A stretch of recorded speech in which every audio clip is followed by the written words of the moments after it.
सा डिटेल में हम स्टडी करते हैं what is and why data driven insight is important and what is the role of data driven insights. Basically सबसे पहले डेटा ड्राइवन इनसाइट समझ लेते हैं ये होता क्या है।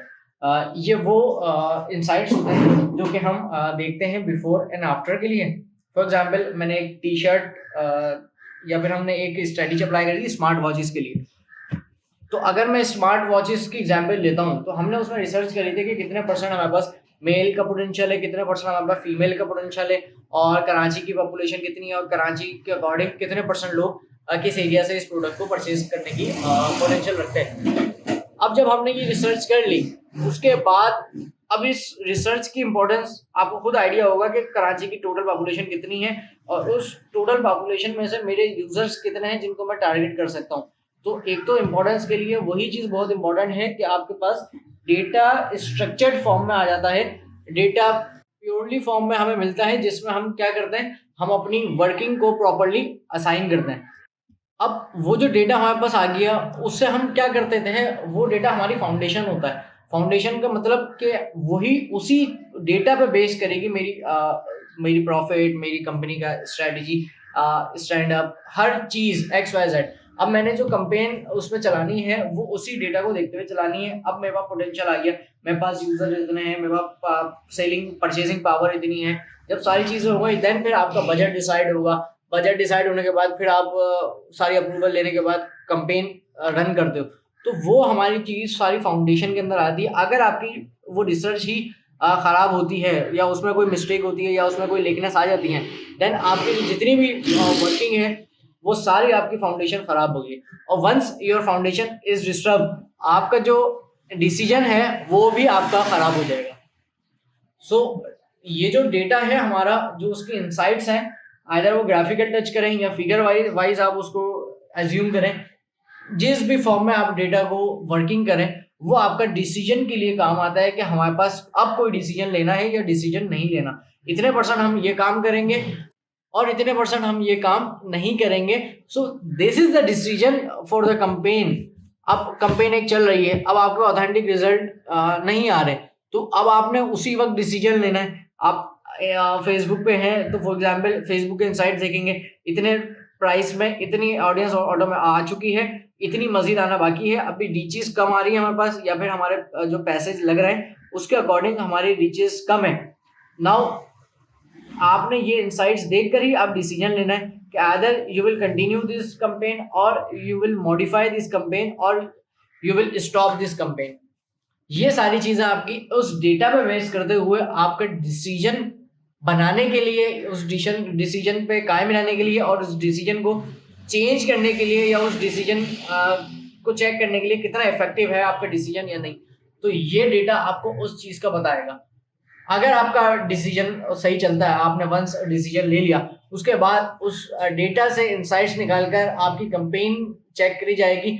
अगर वो कंपेन इनहांस फॉर्म में है या इनहांस करी जा सकती है या कितनी इनहांसमेंट इसमें बाकी है, इसका भी डिसीजन उसी से लिया जाता है। और अगर आपका डिसीजन बेहतर नहीं है तो आपकी कंपेन को इफेक्ट हो सकता है। अगर आपका डेटा से आपने डिसीजन सही नहीं लिया, अगर आपका प्रोडक्ट एक मैन वाला प्रोडक्ट है और आपने ज्यादातर ऑडियंस वुमेन वाली टारगेट कर ली है, दैट मीन्स आपका डेटा प्रॉपर था और आपने डिसीजन सही नहीं लिया। आपने कहा नहीं नहीं ये फीमेल भी परचेज करेंगे, आइदर वो किसी को गिफ्ट देने के लिए, आइदर किसी को कुछ भी एक्स वाई जेड, लेकिन वो फीमेल्स भी परचेज कर सकते हैं। आपने रेशियो को कम ज्यादा कर दिया, जैसे 70% मेल को रखना चाहिए था, आपने 60% मेल को रखी और 40% फीमेल को, तो रेशियो आपने कम ज्यादा कर दिया। तब आपका डिसीजन क्या हुआ, ये डिसीजन आपका बैलेंस नहीं रहा। उसी के अकॉर्डिंग आपकी जो कंपेन है वो इफेक्ट हो जाएगी। अब जो आपका प्रोडक्ट है स्मार्ट वॉच, उसमें ज्यादातर आपके पास मेंस कैटेगरी के मॉडल्स होते हैं। मेंस कैटेगरी हमारी ज्यादा हॉट प्रोडक्ट में सेल होती है।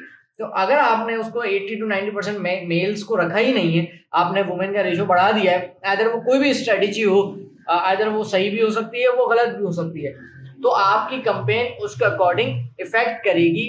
अगर डिसीजन आपने सही लिया है तो कंपेन पॉजिटिव वे में इफेक्ट अच्छा करेगी। अगर आपका वही डिसीजन खराब हो गया तो आपकी जो कंपेन है उसका इफेक्ट नेगेटिव वे में जाएगा। आइदर वो आपकी बजट लॉस हो जाएगा, आइदर वो आपका कंपेन फेल हो जाएगी, इस तरह के फॉर्म्स में आपका ये रिजल्ट फेल हो जाएगा।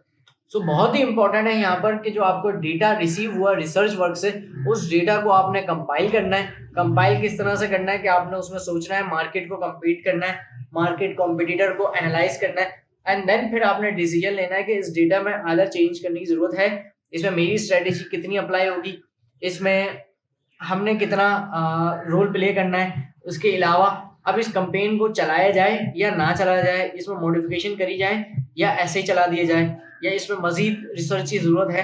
तो ये सारे डिसीजन है जो कि आपके डेटा की फाउंडेशन पे डिपेंड करता है। उसके बाद फिर आपने आपकी जो ये कंपेन चल जाएगी, उसके बाद फिर आपके जो कंपेन की इफेक्टिवनेस है फिर चेक होगी कि आपके डेटा पे आपका डिसीजन कितना इफेक्ट कर रहा है और कितना इफेक्ट नहीं कर रहा। अगेन इसमें भी बिफोर एंड आफ्टर का वर्किंग आ जाती है कि बिफोर आपने चलाते हुए चेक कर लिया और उसके बाद आफ्टर में हमने ये चेक करा कि जो हमने डिसीजन लिया था वो प्रॉपर्ली चला या प्रॉपर्ली नहीं चला। जो फर्स्ट पॉइंट है हमारा वो बिफोर के लिए हो सकता है और जो सेकंड पॉइंट है हमारा वो आफ्टर के लिए हमारा हो सकता है। लेकिन अगर बिफोर में भी सेकंड पॉइंट को लें तो वो भी बेहतर होगा, क्योंकि आप अज्यूम कर सकते हैं कि हमारी जो कंपेन है वो कितनी इफेक्ट करेगी, आइदर वो पॉजिटिव वे में इफेक्ट करेगी या नेगेटिव वे में इफेक्ट करेगी। आप अजम्पशन कर सकते हैं, लेकिन इसका जो ज्यादातर मार्जिन है वो आफ्टर के लिए ही पॉसिबल होता है कि जब हमारी कंपेन चल गई तब इस पे हमें पता चले कि कितना इफेक्ट हुआ कितना इफेक्ट नहीं हुआ। अब हमने क्या डिसीजन लेना है, अब हमने क्या डिसीजन नहीं लेना। So this is the main point of data driven insight.